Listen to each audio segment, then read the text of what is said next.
Kumusta sa lahat ng aking mga kaibigan? Ngayon, ang ating pag-uusapan ay isang sensitibong paksa.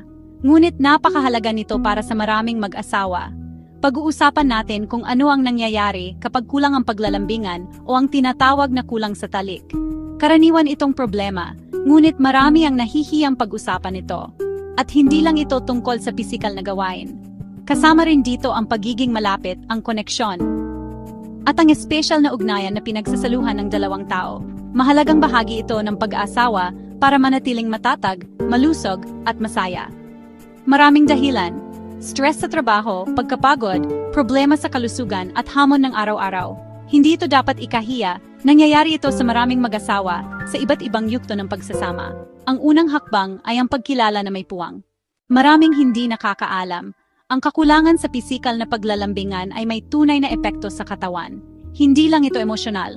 Kapag malapit ka sa kapareha, naglalabas ang katawan ng hormones, oxytocin, endorphins. Nakakatulong ang mga ito sa pagbawas ng stress at pagpapababa ng presyon ng dugo at parang natural na pampamanhid. Kung kulang ito, mas madaling sumipa ang stress at pagkabalisa. Ang maliliit na problema, lumalaki. Apektado rin ang tulog. Tinutulungan ng oxytocin at endorphins ang pagpapahinga. Kadalasang mas mahimbing ang tulog pagkatapos ng koneksyon sa kapareha. Kapag nawala ito sa routine, mas mahirap makatulog o gigising na pagod. Nabubuo ang siklo. Kulang sa tulog, mas kaunting paglalambingan, mas mahinang tulog. Konektado rin sa immune system. Maliban sa pisikal, mas malalim ang emosyonal at mental na epekto. Madalas lumitaw ang kalungkutan at emosyonal na distansya.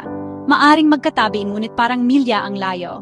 Sumisibol ang pagdududa at negatibong pag-iisip. Nakikita ka pa rin ba niyang kaakit-akit? Mahal ka pa ba niya? Bumabagsak ang kumpiyansa at seguridad sa relasyon. Pagdududa, hinala at selos. Kapag nawala ang matalik na koneksyon, napupuno ng negatibong kwento ang isipan. May iba pa ba?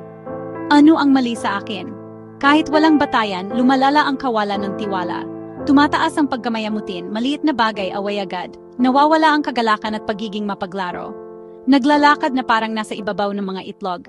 Emosyonal na pag-atras. Kahit may hamon, maraming paraan upang muling itayo ang tulay ng paglalambingan.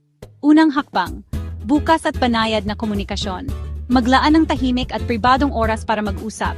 Gumamit ng mga pahayag na nagsisimula sa ako, tulad ng nalulungkot ako kapag hindi tayo nagkakaugnay. Umiiwas ito sa paninisi at nagbubukas ng pinto sa tunay na pag-uusap. Kilalanin ang problema bilang koponan. Sa abalang buhay, naurong ang pag-asawa sa listahan. Maging sadyang maglaan ng oras para sa inyong dalawa. Mag-schedule ng date night kahit isang oras lang, walang telepono o TV. Hindi mahalaga ang aktibidad, ang mahalaga ay oras na para lang sa isa't isa. Ipinapakita nitong mahalaga ang koneksyon ninyo. Magsimula sa maliliit at maging pare-pareho. Magbigay ng mahabang yakap. Magpadala ng maalalahaning mensahe, taos pusong papuri.